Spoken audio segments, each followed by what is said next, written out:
hidup dalam panggilan Tuhan. Tuhan memanggil kita bukan hanya menyelesaikan masalah, tapi Tuhan memanggil kita untuk menyelesaikan kehendak-Nya. Dialah yang menyelamatkan kita dan memanggil kita dengan apa? Panggilan kudus, bukan berdasarkan perbuatan kita, melainkan berdasarkan apa? Ada maksudnya. Dan berdasarkan apa? Kasih karunia-Nya sendiri yang telah dikaruniakan kepada kita dalam Kristus Yesus sebelum permulaan zaman. Penyesalan kesedihan terbesar adalah manusia hidup tanpa mengerti tujuan hidupnya buat apa. Hari ini tujuan hidup saudara apa? Melakukan panggilan Tuhan. Diinisiasi oleh Bapamu di surga. Memanggil saudara dengan sebuah maksud. Di balik panggilan itu Dia mengasihi saudara. Di balik panggilan itu adalah sebuah pemberian Allah.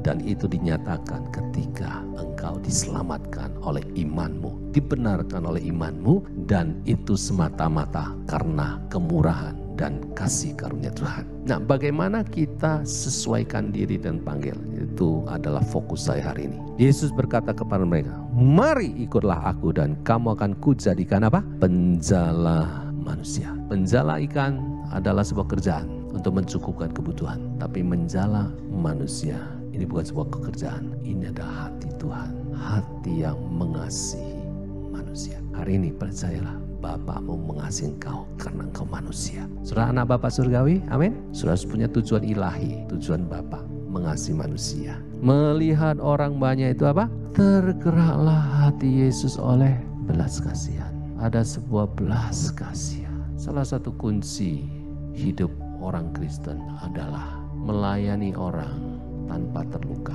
melayani manusia tanpa dikecewakan, memuridkan orang tanpa tertolak. Dan kalau dia sampai level itu, dia sebenarnya sudah terbukti dia punya belas kasihan. Semua hidup dan panggilan, semua mau sesuaikan dirimu dan panggilan, punya belas kasihan.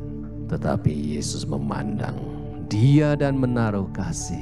Pergilah, juallah apa yang kau miliki dan berikanlah itu kepada orang-orang miskin. Maka engkau akan beroleh harta di surga. Kemudian datanglah kemari dan ikutlah aku. Mendengar perkataan Yesus itu ia menjadi apa? Kecewa lalu pergi dengan sedih.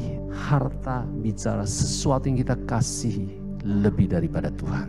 Itu ada ilah atau Allah lain. Penghalang terbesar dalam hidup kita untuk menyesuaikan diri berpadanan dengan panggilan Tuhan di mana Paulus bersedia menderita itu adalah fokus kepada diri sendiri. Kenyamanan hidup, kepentingan diri, nasibku bagaimana. Hidup hanya sekali. Dalam hidup yang sekali ini, apa yang kau mau lakukan? Yang saya mau lakukan adalah saya akan hidup dan memelihara panggilan Tuhan dalam hidup saya.